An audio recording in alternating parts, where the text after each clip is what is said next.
couple of you, but I won't tell.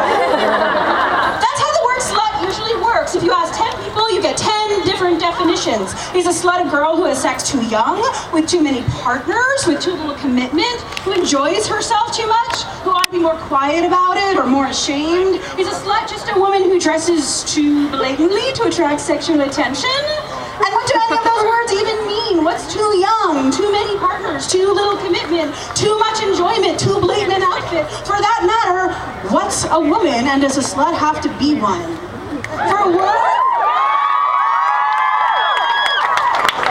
with so little meaning, it sure is a vicious weapon. And while the people who use it to hurt may not agree on what they mean by it, they all agree on one thing, which is a slut is not them. A slut is other. A slut is someone, usually a woman, who stepped outside the very narrow lane that good girls are supposed to stay inside. Sluts are loud.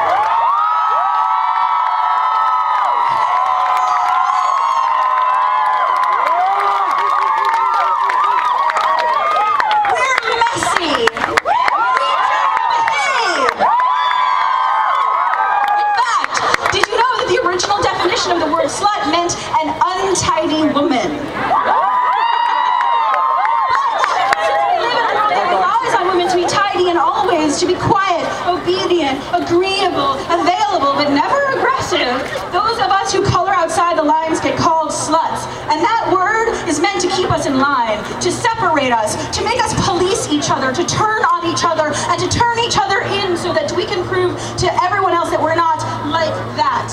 That word comes with such consequences that many of us rightly work to avoid it at all costs. But not today. Today we are marked under the banner of sluthood. We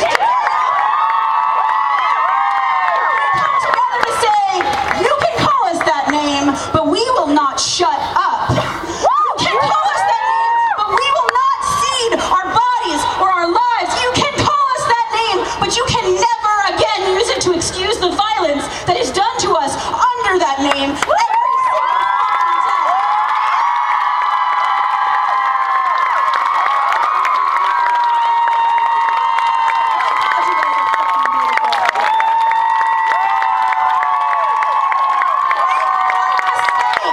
The consequence of being a slut is violence. The people that yell that word at us in the hallways and on the street know that. The people that call us that on the internet when we dare raise our voices, or who tell us they know what's best for us, what we should or shouldn't do with our bodies if we quote unquote value them. They know that. They know that labeling us sluts marks us as easy targets for sexual violence. Who would come to the defense of a slut? Why would anyone bother? If we don't play by their rules, why should they care about our bodies or our lives? This is not hyperbole. In Manitoba this year, a judge refused to sentence a convicted rapist to a single day of jail time because his victim had worn a tank top and high heels and seemed inviting. This was after the rapist admitted in open court that he told his victim that his violation of her would only hurt for a little while. When two young Swedish women accused WikiLeaks founder Julian Assange of sexual assault, each voluntarily invited him home with them, blogger Robert Stacey McCain said, "You buy your ticket, you take the ride." When an 11-year-old girl was gang raped in Texas by 18 grown men, the New York Times found it relevant to report on how much makeup she was wearing.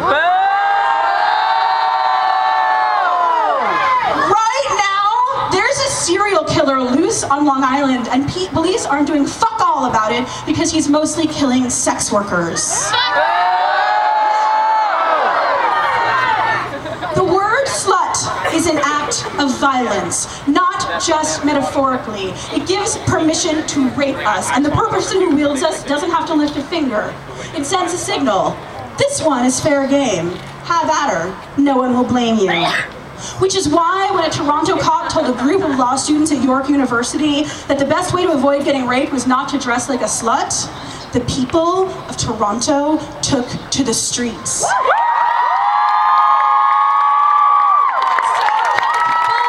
Dallas, Texas, and London, England, and Ontario.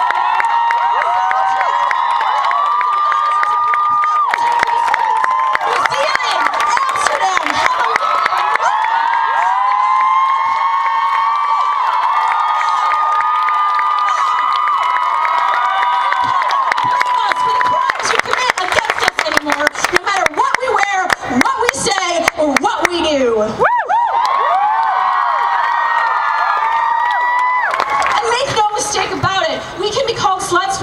any reason at all.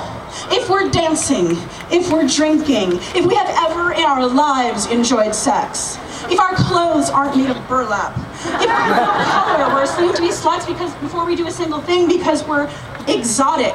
If we're fat or disabled or otherwise considered undesirable, we're assumed to be sluts who'll fuck anyone who'll deign to want us.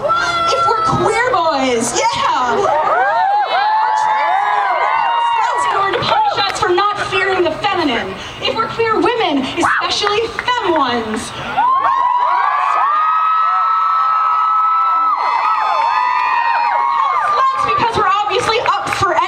As opposed to actually attracted to actual women. If we're poor, we're gold diggers who'll use sex to get ahead, and God forbid any of us accuse someone of raping us. That's the fast track to sluthood, because it's much easier to tell us what we did wrong to make someone commit a felony, violent crime against us than it is to deal with the actual felon.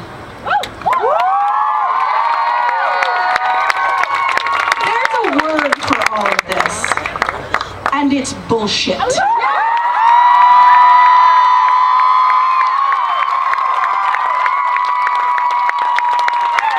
also a phrase for it, and it is social license to operate. What that means is this: we know that a huge majority of rapes are perpetrated by a small minority of guys who do it again and again. You know why they're able to rape an average of 6 times each? Because they have social license to operate. In other words, because we let them. Because as a society we say, oh, well, what did she expect would happen if she went back to his room? What did she expect would happen walking around by herself in that neighborhood? What did she expect would happen dressed like a slut? You know what I expect to happen when I'm dressed like a slut? People will want to get with me. You know what I don't mean when I dress like a slut? That anyone I encounter can literally do anything at all they want to me.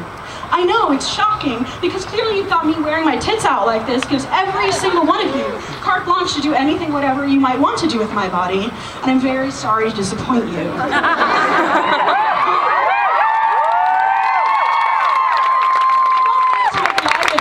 I just want to point out how ridiculous it all sounds when you spell out the meaning of she was asking for it. Because the rapists are not confused. Those tiny percentage of guys doing most of the raping, they've told researchers they know full well they don't have consent. It's the rest of us that seem confused. We're the ones who let them off with the little boys will be boys shrug and focus our venom on sluts instead, leaving those boys free to rape again and again and again. That means every time we blame a slut for her own violation, we're not only hurting her, we're creating a world with more rapists in it for all of us to live in. No more. We are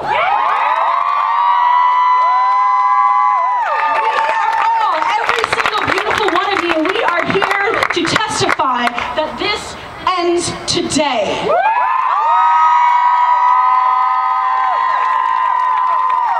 It ends because there is truly nothing you can do to make someone raping you your fault.